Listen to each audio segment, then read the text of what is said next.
Hey everyone, Mr. Happy here, and welcome back to my raid retrospective series. We've been going back and looking at the old raids in Final Fantasy XIV to analyze what they were doing back then and how it's different from what they're doing now, and also just to talk about the raid series as they were at that time. We've seen a lot of improvements to the raid fights in Dawn Trail so far, and I'm curious to see if there's more that we can learn, both good and bad, from the past. This episode is going to be one that has an emotional toll on me as we have to finally start heading into Heavensward and analyzing the Alexander raids, which is a very dark time in the early sections of Heavensward, especially for me as someone who was there. But without further ado, in this video, we are going to talk about the Gordias tier. As the first tier in Heavensward, it was heavily anticipated. I mean, Alexander is a huge figure in the Final Fantasy franchise like Bahamut, and the feedback Coil had gotten led to some surface level decisions that did resonate with the community. Normal mode raids for the casual story enjoyer were introduced, and Savage was there for the hardcore raid enjoyer. It boasted that Savage would even be harder than the normal Coil was in the previous expansion. Now this video is a lot more about Savage, since that's the real raid tier, but the normal mode's really important to talk about because while Binding Coil did kind of have a normal Savage thing going on with the second tier, this was the first time we really got to experience this, and the normal mode back then really did set the tone for how normal mode would be forever. I mean, you have the weekly token per fight per week, and then you go and you trade those in for the piece of armor that you want. That's obviously been updated as more jobs have been released, but that same system is still basically there. One aspect of the normal raids back in Heavensward that was also present in the Binding Coil was the more dungeony aspect to them. You actually ran through Alexander and killed some trash pulls along the way, and while those trash pulls didn't really serve any purpose, and in fact players actually just wanted them to add purpose to the trash and not just get rid of it primarily, it did give some sense of scale to Alexander, and nowadays we don't really get that sense of scale unless you're encountering the dungeon that usually comes before trials, and then raids sometimes having solo instances, which they've largely moved away from. There's just been a lot of scale taken back from a lot of these activities across the various raids, across the various functions of the game, that even though, we had mixed feelings about it back then, we look back on it and go, we could do that again. And I'd totally be okay with them going back to normal mode trash. I don't do normal modes too much, so for the players that really want that sense of scale, I think to target them and give them that is more important than me thinking like, I don't need to do trash pulls. I think we really need to start looking at the normal mode raids and shaking even those up a little bit to give players who don't do more difficult content just a little bit more, you know what I mean? It's a little more effort, a little more pizzazz, all that stuff.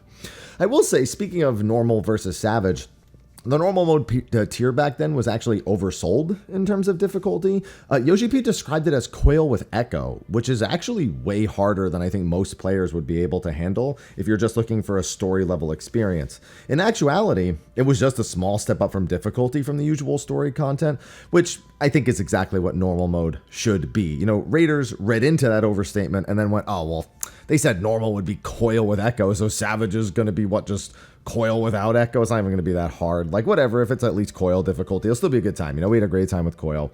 But people were hoping because of second Coil Savage, like, oh, I hope that it's like crazy hard. But yeah, let me tell you, that overstatement, that over expectation or under expectation that it created for Savage, that was not how it went in Gordias. So let's start talking about Savage now. So Gordias might be a name that you hear old heads like me, we kind of wince at the name. Those of us who were there, those of us who survived that era of Final Fantasy XIV. And I have long held the opinion that Gordias as a tier almost single-handedly reburied Final Fantasy XIV into obscurity by not only heavily hurting the raid scene at the time, but branching off into other aspects of the game to drag down even the more casual activities. Yeah, it was that rough. Let's explain why.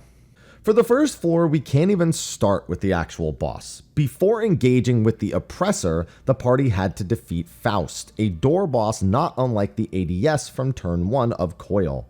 On normal mode, it just fell over fast, but on Savage, it ended up being a huge problem for less hardcore raiders. It was a simple fight, a boss that auto-attacks and cleaves the tank repeatedly while rapidly spawning adds to overwhelm the party. The off-tank would pick up the adds, make sure they survived with cooldowns and healing, and then you would just Zerg Faust itself down before the enrage. However, that enrage timer was incredibly short, so players who couldn't handle the new, more complex rotations of Heavensward actually got straight up walled here, hard stopping them from progressing the tier at all. And that's just the first of many issues. Should they go back to doing door bosses like this? That's often been a question, because nowadays door boss often refers to the first phase of the final fight. But Faust was kind of just like a basics check. And in a sense, that can actually be a good thing to have when you're trying to tell the player they might need to improve their skills in some capacity. There's levels to it where it can be healthy for a game and it can be unhealthy. Because if you give the player a bar to reach for, one that is very short and simple and gives them the information they need in an actual effective fight, it's a little bit better than saying, oh, you didn't beat the Stone Sky Sea dummy, for example.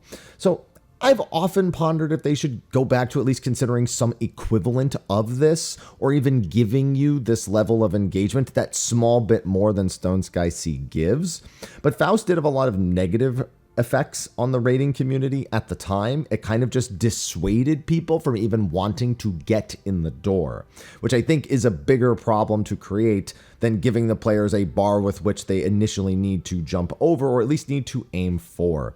It's about interpretation, and I suppose that as a raiding level player, I see it as that bar for entry that you should strive to accomplish, whereas a lot of players just wanting to get into raids to see them would see it as a stopping block. So it's probably something we need to leave in the past. The boss itself, the Oppressor, was actually a pretty okay boss, even by modern standards. I don't think it has enough going on to be a modern boss, but it's okay. I mean, the fight begins against the Oppressor, who showcases the majority of its mechanics as you battle it. Tank busters, giant lasers, and then it'll mark targets and deal some repeated damage to them. The resin bombs of giant heavy puddles behind, which could hamper how to do some mechanics because they would slow the player, they would slow the boss, they would slow the ads. So you kind of had to have some idea of where you were placing them and how you were moving to get out of them to make sure that they just weren't in the way. But probably the most notable mechanic was the alarms, which tethered the first player who hit them and inflicted them with a debuff that would mini them if not killed fast enough. When killed, they leave behind a new mini puddle, which works on the player, and another major mechanic later, 3,000 tons missile. It would basically mini anyone who stepped in it and mini the missile while it was actually aimed at it. After a while, the Oppressor would summon Oppressor 0.5, which would mimic the boss's health upon being summoned. So a lower health boss would mean a lower second phase, which as the weeks went on just meant this fight got easier and easier to clear. It also does force spawn when the Oppressor gets low enough. Anyone who's gone back and soloed A1S would no doubt know this, but it's just a simple thing. It would double every mechanic and force the party to split up. It's a little bit uninspired, given that Caduceus, the first boss of Coil, was the initial concept of that. So it's like first boss of Coil has that mechanic, first boss of Alexander has that mechanic. It's not crazy, but it is also something we just don't see as much nowadays. Nowadays, we mostly get like ad phases that are built with two different light parties in mind, versus introducing a boss that's kind of simple as one boss, but then when split into two, doubling the mechanics becomes a lot more difficult.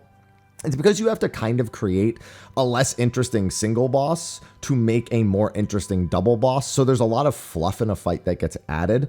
I don't think it's an idea that should be completely abandoned, but I do wonder if it's more outfitted for a different style of content. I mean, even looking at Chaotic, it kind of works in there with the two ads on the side during the second phase, where you have to kind of split up and make sure each party understands how to deal with them. And if you're only dealing with one, it's great. But that's the big thing, is that the two parties are never really intersecting their mechanics, other than maybe like one or two, like the lasers and whatnot.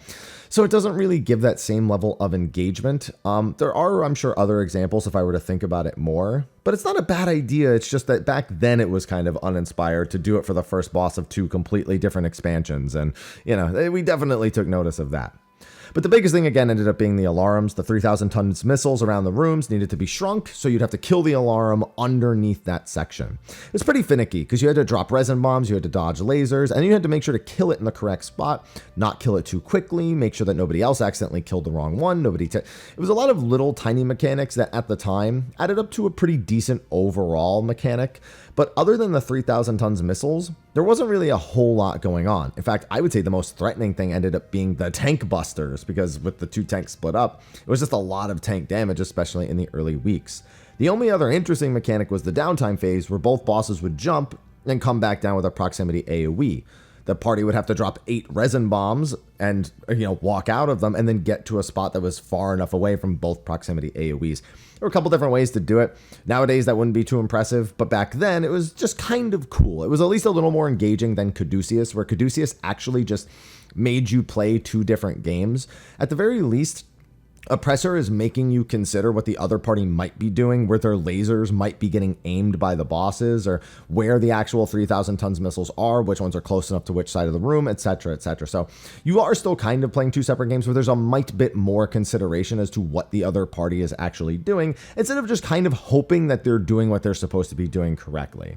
So for that, Oppressor is kind of okay. I don't think there's anything we specifically would look at and go, we should do that again, other than maybe the boss, the dual boss thing, which just doesn't really get used much nowadays. I think they could do a better job of it nowadays also by making the bosses more interesting and having them engage with each other instead of just being two separate fights taking place on the same arena. Then we come to A2S. You know, the first fight was pretty cool, but A2S was, it was a mixed bag. The fight was just wave after wave of goblins and their machines, each having their own mechanics and purpose, and each having a different way of actually dealing with them. Some had attacks that needed to be stunned, some did big tank damage, some needed to be kept away from others, etc., etc. The big mechanic here, though, was the Gobwalkers, which was actually a device that the player had to get in and then occupy and use to circumvent a lot of the mechanics. So you would assign a player to the Gobwalker, and instead of actually playing their job and getting to do the fight, they would just sit in this thing for the entire fight, have 3, technically 4 abilities, and they would just ride around and doing that. It's kind of cool on the surface to have that system, but that one player just, it's like they're playing a different game. The entire fight hinges on them understanding what they need to do, while the rest of the party kind of just tanks ads and kills ads. And then you just let the Gobwalker, you know, weaken some's defenses, or maybe AoE stun a pack so they don't do anything. And then they have to drag bombs around the room to get them away from the party. They also had to even worry about their energy. You only get 2 Gobwalkers, and the energy cannot be refilled naturally, and it doesn't refill over time. The only way to refill it was to actually target the Gobwalker enemies that would appear. When they get under 15% HP, you just kind of draw as much energy out of them as you can before they die naturally, because when they get low on HP, they just start losing HP automatically. So it was just a very, very kind of tight thing that just entirely focused around this singular player who was doing the Gobwalker. It was kind of fun to do initially, but it just became so incredibly boring in subsequent weeks. And even in the first week, it was just the Gobwalker player never felt good about it. And the rest of the players were just hoping the Gobwalker player didn't have any mistakes the entire fight. It's a bunch of ads, and the responsibility being off of 7 players it just doesn't add up to a whole lot. It wasn't a super good fight. It wasn't super well received. It was a solid attempt at another Coil Turn 4 style boss, but just there wasn't enough player agency other than the Gobwalker. Really the big problem here. So if they were to go back and do another ad fight, I'm definitely not a fan of something like the Gobwalker. I think we have good enough examples of ad phases and fights. Again, M6, you look at that and compare it to A2S and how much the player decision making matters and where they bring the bosses and how the strategizing was just way more focused around that and not so much on one player doing one thing or doing everything correctly for just an entirely like 8 to 9 minutes. So I don't think we need to pull anything from A2S. I don't think getting in a foreign device for the whole fight is something we should look back on and go, yeah, we should probably do that again. No, we definitely shouldn't. And then we come to the living legend. Well, I mean the living liquid. A3S. This is one of Final Fantasy XIV's most notable encounters from back during its release, both for how much it was lauded as one of the game's greatest on-content fights that has since been nerfed. You can't go back and do the original anymore. And also for how much damage it did to the raid scene and how it almost single-handedly killed Final Fantasy XIV again. Yeah, it's a bit of a juxtaposition, so let's talk about it. Living Liquid hit hard, had tons of phases with several very, very finicky failure conditions, everything from tether passing to debuff passing, topped off with a massive DPS check that made Faust look like the first boss of Sestasha. It was so demanding of the player that the majority of people who made it past A1 and A2 just gave up here and never progressed any further, effectively breaking up the majority of statics that existed at the time, and we didn't really have a good PF scene back then either. The early part of the fight isn't too bad. You know, there's baited AoEs, tank busters, raid wides. It's honestly the most standard of standard first phases that you could possibly see. Phase 2 even starts off not horrible. I mean, it's a big hand that does a split damage AoE cleave and then can knock players around the room. But then Digititis comes out, and it's like the first Final Fantasy XIV wasn't made for this mechanic of the fight. There's a virus that's applied to a couple of different people, and it has different effects. Like the healers, for example, it would give them healing reduction. And for the tanks, it would give them a massive increase to their damage taken. So they need to like pass these things off to other players to make sure that the debuffs don't affect them. And like the DPS would get like a massive, damage debuff. But passing debuffs in Final Fantasy XIV's always been a little bit problematic. And back then it was infinitely worse. It was so easy to accidentally pass it to the wrong people. And that knockback that I mentioned that knocks all the players around, it was basically in a random direction from the center of the room. So you couldn't like guarantee, oh, everyone gets knocked back like this and we do the passes like that. You kind of just had to designate spots and hope that the people who were marked could get to those spots safely without hitting another player on the way. It was doable. It wasn't like impossible. It was just one of those things that was kind of annoying and people really didn't like doing it. Then the hands would split up, and this is where a lot of people got really, really stuck on this fight. Well, on the surface, it's not too bad. It's just the hand now splits its HP in half, and there's 2 hands. So you can just, all of its boss damage is all relative at the end of the day. They had a couple of mechanics that just made it tough. There was one where you had to pull them apart or pull them together, depending on the animation that they did, closed fist or open fist. And it was just kind of not very visually just informative at the time. You know, we didn't have as much experience with stuff like that. So both tanks needed to look at both hands because only one of the hands would actually do the animation to indicate what AoE was coming. And so it just made it so you had very little time to react. You could kind of force it by keeping the ads a certain distance from each other. It would guarantee that you either had to pull them apart or pull them together. And then with that prediction in mind, it was easy enough to just be like, oh, okay, well, like we don't even need to look. We just need to know the timing. And then we know that we're pulling them together or pulling them apart.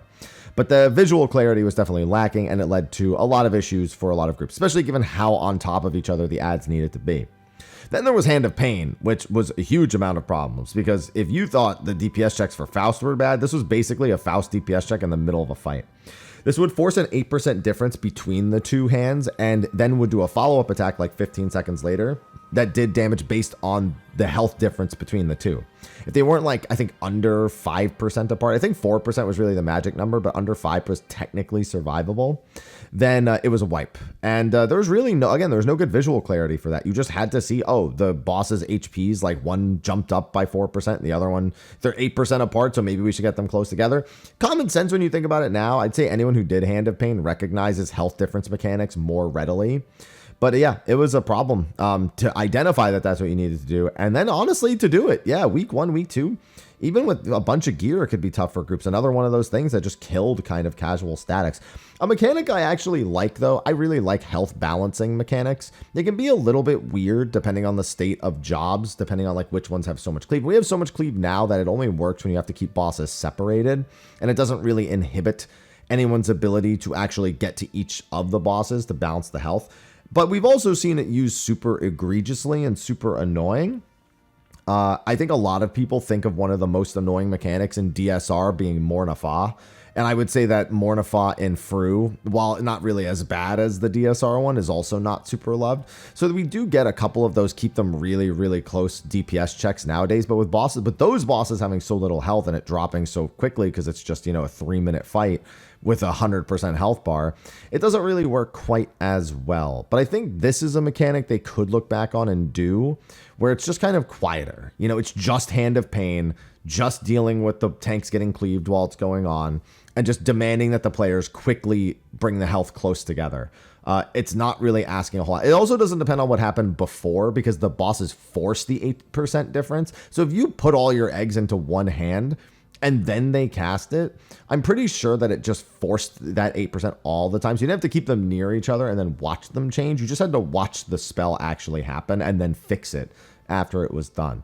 So there was a lot of basically isolation here that makes it far less annoying than some of the more finicky ones that we have in the modern day. So I do think they can learn something pretty valuable from looking at how Hand of Pain was done, just with better visual clarity. And then once dealing with that and more digititis was the NATO phase. This ad phase was another big stopper, because ads would go from the center of the room to the edge of the room. There's a couple of different ads. Some of them could be interrupted. Some of them need to be stunned. You could heavy them. And it was just a really tight DPS check and movement check to make sure you actually took care of every single ad. There was tank buster tethers that are probably the worst tethers that any tank has ever had the displeasure of grabbing ever. And then there was also ferrofluid, which was our first real magnet mechanic, you know, where players with the same charge are pulled together and players with opposite charges are pushed apart. We've seen a bunch of versions of this used at this point, even in casual dungeons, so you should recognize it most of the time.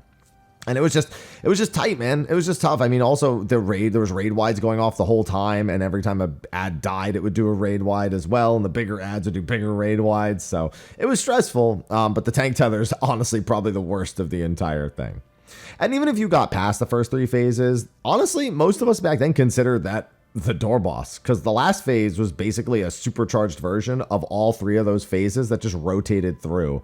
So like the first phase, you're dealing with the man-shaped living liquid mechanics. You know, you have the conal AoEs, you have the baited AoEs, you have protean waves, and then you also have like digititis, tank busters. It's really basic stuff, but just asking you to be a little bit tighter with it, including a ferro fluid. Then the second phase, after a huge raid wide, which he did so many times during this phase, a hand would grab a healer and try to walk them outside the arena, and you had to just burst that hand down. It just added to the stress of the DPS check on Living Liquid itself, not to mention solo healing while that person was actually locked away in such a high-intensity situation was not easy in any capacity. And then the third one was basically another NATO phase. There were bubbles that would float towards the boss, and if it impacted them, instantly wipe you. There's digititis passes, and those tank tethers that were super finicky, they're back in this part as well. There was even a debuff that needed to be cleansed. Throttle was one of the weirdest additions. It was really just a can your healer pay attention long enough to remember to Asuna this debuff a few times. And that wasn't really a problem here, but you know, it was a lot going on at the same time. And to boot, you had to be perfect through all of this, and the phases actually went through a second time. So you had to do all 3 of these phases one more time, and then still had to beat the Enrage. It was just asking a whole lot of the player, especially with the smaller arena space, because there's just 3 giant puddles in the room that would spawn at like a pretty random pattern. Like they would always make a triangle, but like where the triangles a peak was, because it's not an equilateral triangle, was just random. So strategies were based on that and required really quick movement and paying attention. Yeah. It just asked a whole lot of the players. There's no singular thing about this fight that I look at and go, we should do this again. But a lot of people question if the game would be able to better handle a fight of this caliber in Savage now compared to back then. Looking back, a lot of it was just how tightly scaled it was. I mean, you couldn't pass that DPS check without your healers being full-on DPS as much as possible, your tanks turning tank stance off so they could do maximum damage, which meant sometimes you would just get blasted for all your health in a single auto attack, unless you're really, really on point. If you were even slightly unable to play your job to a decent enough capacity, then it put your entire group in jeopardy of not being able to clear, especially while learning it. It was just so strict, and that's really what it was remembered for more than anything. Not even its particular mechanics. It's just that thing's jiggly butt and how strict the mechanics were. I do think that some of the later phase mechanics, like moving the boss out of the bubble, that those very boss position centric mechanics, I think we're still missing that. Having the smaller hitboxes has been nice for allowing us to optimize boss movement and to make it a more important thing for uptime and for damage. But the actual boss position for a lot of things, it's not really a failure condition so much as it can just be uncomfortable for solving a mechanic. Like if the boss isn't in the center of a room for a mechanic, it might just make spreading out really awkward. If the boss doesn't make it to a specific spot before they begin casting a skill, then melee uptime becomes harder, which isn't great. But a boss impacting with something and causing an instant wipe is something we don't really see anymore, or causing some sort of problem overall. And I think that degree of boss positioning would actually go a much further way to helping with more tank engagement, which is something I was really looking forward to in Dawntrail after Valagarmanda Extreme, and I haven't seen it nearly as much. Now, Valagarmanda wasn't really tank position for the boss so much as it was just tanks being engaged with, but I was hoping to see more overall tank engagement, and I thought they understood that assignment better after Valagarmanda. And of all the things they've done well, tank engagement has been mixed. There are some good things, and there are a lot of kind of just like, I'm basically a DPS. And I think that this is one of those things that we can look back on and go, yes, this is how you can engage tanks. Make them be a little bit more engaged with their surroundings. Make them move the boss and make that something the entire party has to be ready to do, along with timing it based on the mechanics. You know, you got to know when your windows to move the boss are. You have to know to move the boss quickly enough. You have to know the timing of the mechanic coming out. And when you give those things to the tank, it forces them to be more engaged with the fight. It also makes them more stressed, which can be a little bit of a problematic thing to do, especially in Savage level encounters. But I think we can handle that at this point. At least it'd be a good skill to make sure that we come back to learning. Very similar to M6S's ad phase, where we just hadn't had a good ad phase in a while, and it felt like that was part of the relearning process. This would be kind of the same pain point. Just having these really little things that you need to be able to keep an eye out for and then react to accordingly. So yeah, that's probably the only major takeaway I get from this. I don't think the actual cadence of the fight, the actual structure of it, the actual scaling of it with its, the ability to barely kill it, even if you're playing nearly perfectly the entire time. I don't think all of that needs to be the lesson learned. I think that making sure the players have to engage with mechanics in an interesting manner is more important than an ultra strict check like what we had in Living Liquid. And then you come to A4S. I'll tell you right now, I don't want to learn anything from this fight. This fight is actually like the poster child of things to never do again. After the high of Living Liquid, many raiders had pretty high hopes for this fight. It was the fourth and final fight, and Living Liquid was only the third. So like how much, it couldn't get more crazy than that, could it?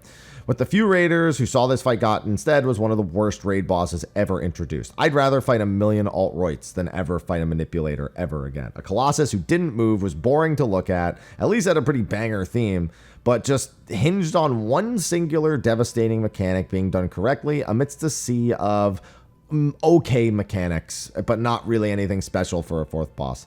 A fight that players sooner just ignored all the mechanics and sacrificed players using the game's own latency to bypass everything, rather than do what made it unique. The manipulator consisted of 4 legs in the main body, with the goal being to eliminate a leg, hit the body for a little bit, then hit another, then eliminate another leg, hit the body until only the body was left, and then you could finish off the boss. So each leg kind of represents a mechanic, and you could kill the legs in any order, so at least there was some player agency there. The first leg mostly just has some basic attacks, though there are a couple of interesting bits. One of the 4 legs will spew steam, and then the tanks need to watch this and stun the one that steams. Again, forcing the tank to be more engaged with their surroundings and not just stare at the boss the entire time, I do think is a good thing. But I already made that point with Living Liquid, so I'm not giving Manipulator more credit for something I already brought up at the previous fight. It also quarantined a tank and a DPS away and forced them to DPS burst an ad before it killed them and exploded. Not inherently wrong, but it did make for some really awkward timings. Sometimes it would happen during buff windows and you'd have to use your buffs on that particular ad. Or even a buff window would begin, then quarantining would happen, which means you would use all of your stuff on the body and then lose the downtime to be quarantined because that's to suck you away. And then not have anything to burst down the ad, so that could be a super big pain as well. Not to mention the arena is kind of too big for manipulators, so when you get brought back in from quarantine, you're on the opposite side of the room, and not everyone had a gap closer or anything back then, so you had to run all the way back to where Manipulator was standing. Wasn't super fun. The second leg was mostly the same, just had an additional attack that would tether one player to 5 different bots, but interestingly, only 3 of the 5 lasers would fire, and it was completely random which of the 3 it would be, so you just needed at least 4 players to block for that one remaining player and stay spread out enough to make sure that they didn't overlap each other. In order to keep uptime during this was actually pretty tight, but it was just weird that they just made a mechanic with 5 tethers and then said, but 2 are fake or don't do anything. I don't know. It was just a strange thing to witness. It's not like a horrible thing. It's not like they couldn't do that again, but it was just weird in my opinion. The third leg does spice things up a bit. It takes away the quarantine, but adds jagged and straff dolls to the mix. The small jagged dolls gradually stack up a debuff that instantly kill any player when it reaches 4 stacks, and then they resurrect if they're ever just outright killed, so you can't just kill them the traditional way. They can only be dispatched safely by bringing them close to the straff doll in the center when they are low on health. And even then, that does a raid-wide AoE. It's basically exactly the same as T, except that instead of bringing them to Living Liquid, you are bringing them to this straff doll. If you do this when their HP is too high, then they just explode and kill everybody. The straff doll itself also needs to be tanked. It does tank level damage, and it enrages if not killed fast enough. Now, this enrage actually just wipes the entire party's MP, which sounds like it would be so bad you can't recover from it. But actually, even in the early clears, it became common to actually ignore certain straff dolls at different points in the fight, and just let this AoE go off to focus more on DPS onto the manipulator and end the fight faster. It's just crazy to think that losing all of your MP was more efficient than doing the mechanic. And our MP generation back then was not great. Like, yeah, we had Bard to play Ballad, but like, if you ran out of MP, it was really bad to get it back. And it was still better to do that than to actually do the mechanic itself, which is just a wild prospect to present itself. And then you get to the fourth leg, and this is where the fight just becomes the least fun thing ever done. Judgment Nisi becomes the main mechanic for the rest of the fight. This placed 2 different Nisi debuffs at 5 stacks on 2 party members. It does more damage over time when it's at 5 stacks, but it gradually loses stacks until it completely wears off. If one player ever gets both of the Nisis, they're also instantly killed.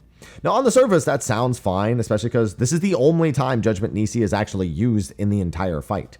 However, Judgment Nisi is required to safely disarm a mechanic in the final phase. So players must carefully pass the Nisis around without ever permanently losing them, not crossing the 2 that are there, not overspreading them so that passing them becomes difficult, and to stop all the raid-wide damage, while also doing all the other boss mechanics at the same time for the rest of the fight. This left so little margin for error that even in early clears, players opted to drop Judgment Nisi altogether and instead sacrifice 3 players minimum to a different mechanic and res them. As if losing all your MP wasn't bad enough, we were also just killing off party members instead of doing a mechanic. Now, after the 4th leg, just the body remains. It has a few new tricks, including Carnage lasers, a new split damage orb that the party has to soak together while making sure they're still spread enough for Judgment Nisi, a new tank buster, and of course, everyone's favorite, the Royal Pentacles. The Pentacles were what the Nisi was used for. There are 6 Pentacles total, with each being assigned a color to match the Nisi debuff. If a player ran into a Pentacle with the correct color Nisi, it'd do a ton of damage to them and explode, but not be lethal. Running into one of them without the right color Nisi would instantly kill just that player, but not disarming a Pentacle within the next 15 seconds or so would cause them to explode and wipe the raid. Ideally, whoever has each Nisi color plants in a location and other players come and retrieve the debuff and then go disarm the Pentacles, ensuring not to cross with the other color. This was incredibly demanding of the players, not to mention they would still need to ensure to keep one of each Nisi to disarm future Pentacles. Normally, you would drop the Nisis even in a legit clear after the second set of Pentacles, because really the Manipulator should die before the 3rd set, especially if everyone was alive and doing this and not doing the death strategy. Players opted to drop Nisis altogether and instead assigned players to sprint through the Pentacles, attempting to sacrifice 2 Pentacles per 1 player, and then rezzing those 3 players ASAP. This proved incredibly effective, and very few groups ever bothered to do Nisi in its actuality back then. The world first group did it, and then very few groups after. In fact, I only went back to do it properly for a clear years and years later in a minimum item level group. It was even I had done them correctly in clear attempts, but as soon as we found out that you didn't need to do it and you could just do the sacrifice thing, we just did that instead because we're like, we've been in here for 4 weeks. I don't want to play this game anymore. So it was really bad. And then from this point on, it's just a ton of damage and even more dolls, carnage lasers, laser diffusion tethers, tank busters, doll explosions. Everything just meant more and more damage and not a lot of MP to deal with it. Even with you killing the Straff doll, it was still not a lot of MP. With Nisi thrown in, this was just monstrously difficult at the time for even the most skilled groups, hence why Nisi dropping was done by most groups. Overall, the fight took like a month to be cleared for the first time, and no one seemed to enjoy doing it. In fact, if you go back and listen to like most people's clear VODs, the amount of just relief that comes from being done with the fight is on just a totally different level. Now, we had a Savage tier that had destroyed most casual or mid-core raid groups, and then bored the hardcore ones who made it through minus Living Liquid. We had no ultimates back then, so gearing really didn't have much of a purpose other outside of just having more gear. All the while, there was no real content for the casual players, and 3.1 was even slightly delayed. And then the real struggle even began, stuff that we hadn't even considered would be a possibility. The team released a second type of relic weapon, the Anima weapon, in 3.15. They wanted it to have the same item level as the Gordias weapon, which was 210, but didn't want players who actually beat the raid tier to feel like it was pointless. So to balance it out, they made the Anima weapon grind much longer per weapon. For reference, not only did it have an Atma step, which was technically skippable, but only if you did the entire previous expansion Zodiac weapon, but the second step's shortest method for obtaining it was to do Alexander normal raids over 600 times. I don't remember the exact number, but I know you could spend tomestones in order to buy the materials as well. So if you did them just strictly through the fastest method, like 200 of like 1 and 2, or honestly, I think people did 200 of like 4, 1, and 3. I think everyone avoided doing 2 for some reason because I think it just took the longest to do. And then do like 60 or something of the remaining one, and then just use any excess tomes you got to buy material. It didn't go over well. It was weird because they ran into a similar issue in 2.0 with the Twin Tanya weapons where they were determined that their item level was too low given the effort. So they raised them from 90 to 95.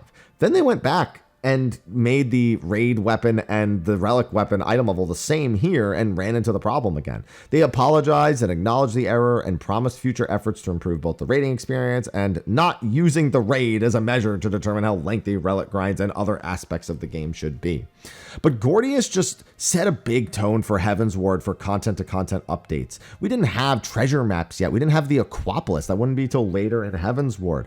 There weren't really, there wasn't much of the game to go back and like, oh, well, I never did this, so let me do that. So you had nothing to do in Heaven's Ward. Gordias meant raiders didn't even want to play. Half the raiders or more were gone because of Gordias. And then 3.1 came around, added Thornton Extreme, which didn't help in any capacity, as cool of a fight as it was. And it added Diadem, which failed pretty much immediately. So there was just nothing going on for like the first year. If you think Dawn Trail has it bad, Heaven's Ward is the textbook example of what to do even less of, because it was way worse because there just wasn't anything to fall back on back then. There wasn't as much of a community around big fishing. We didn't have a deep dungeon yet to even attempt to solo, and you couldn't even solo it in Heaven's Ward itself. It didn't get soloed till Stormblood when they added Red Mage. Like, it was bad. It was really, really bad. So when I think of Gordias from a retrospective perspective, it's like never do anything like that again. And I know sometimes you hear longtime raiders like, oh, Gordias was the greatest. We should get another Gordias. No, it wasn't. It was really bad.